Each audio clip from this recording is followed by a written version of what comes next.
Di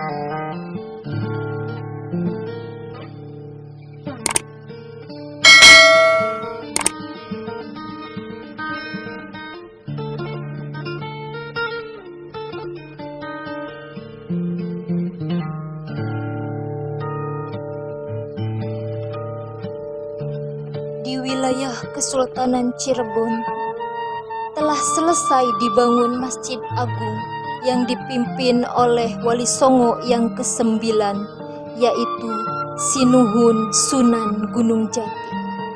Sinuhun Sunan Gunung Jati merasa kurang lengkap kalau di masjid tidak ada bedug. Bedug adalah suatu alat untuk peringatan bahwa tanda waktu sholat telah tiba. Setelah bermusyawarah, disepakatilah bahwa untuk pembuatan bedug yang seharusnya dari kayu jati yang sudah tua, suatu ketika dipilihlah pohon jati si belawong yang paling besar, tinggi, dan sudah tua. Ketika pohon jati itu akan ditebang, terjadi suatu keajaiban. Tiba-tiba datanglah angin yang sangat kencang, sehingga ranting-ranting tersebut berhamburan tertiup angin. Saking kencangnya angin itu, ranting-ranting tersebut jatuh di dua tempat yang cukup jauh, yaitu sebagian jatuh di hutan Jatiragas dan sebagiannya lagi di hutan Bantarjati. Ranting yang jatuh di hutan Jatiragas hidup selama beratus-ratus tahun lamanya, walaupun tanpa kulit dan daun. Keajaiban lainnya adalah pohon tersebut tidak mengalami perubahan fisik, tidak membesar dan tidak mengecil. Di sebuah kerajaan Mataram, diutuslah Buyut Banyumas oleh Buyut Garji atau dengan nama aslinya adalah Kartawiyasa untuk ngahuma. Ngahuma adalah membuat ladang atau lahan secara berpindah.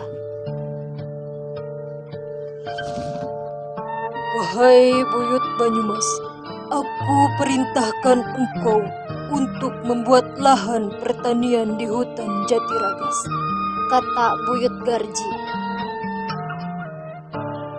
Baiklah, akan hamba laksanakan. Beberapa hari kemudian, Buyut Garji pun menanyakan pekerjaan Buyut Banyumas. Buyut Banyumas, apakah engkau telah menyelesaikan pekerjaanmu itu?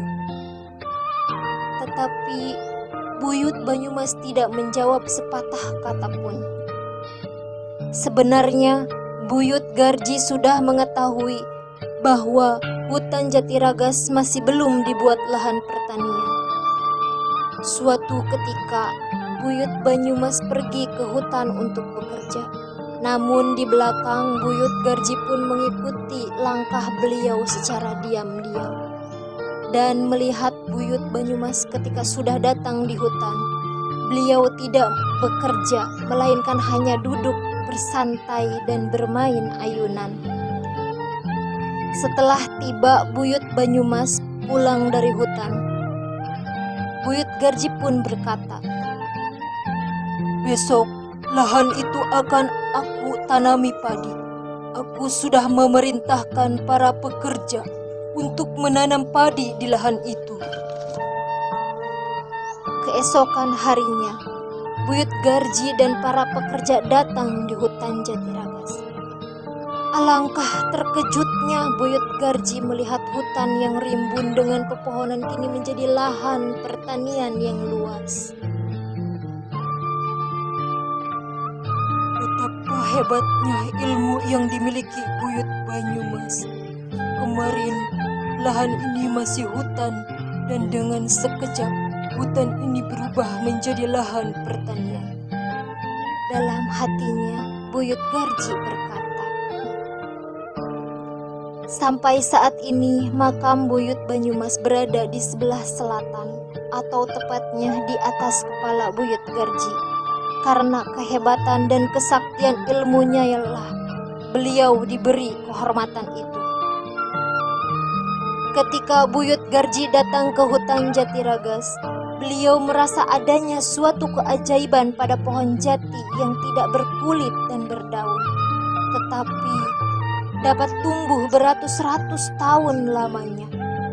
Sehingga diabadikanlah sebuah nama pedukuhan atau perkampungan Jatiraga. Jadi nama Jati diambil dari pohon jati, dan nama raga diambil dari raga pohon tanpa kulit dan tanpa daun.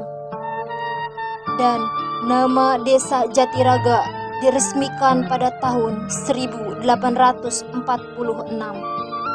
Pada tahun 1965, pada Jumat Kliwon bulan Mulud, pohon jati yang tinggal raganya itu tumbang bersamaan dengan longsor dan hilangnya Buyut Jago yang berada di Sungai Cimanuk, Desa Putri Dalam. Dan sebagian batang pohon jati tersebut ditanam atau dikubur di bawah pohon beringin, tepatnya di halaman Balai Desa Jatiraga, untuk diabadikan sebagai situs sejarah bagi masyarakat Desa Jatiraga. Pesan moral yang dapat kita ambil dari cerita ini adalah janganlah kita meremehkan kemampuan orang karena di atas langit masih ada. Dan hendaklah kita melestarikan nilai budaya dan nilai kearifan lokal agar nanti budaya ini menjadi sejarah dan warisan bagi penerus dan generasi bangsa. Sekian dari saya, mohon maaf apabila ada kata yang tidak berkenan. Terima kasih. Wassalamualaikum warahmatullahi wabarakatuh.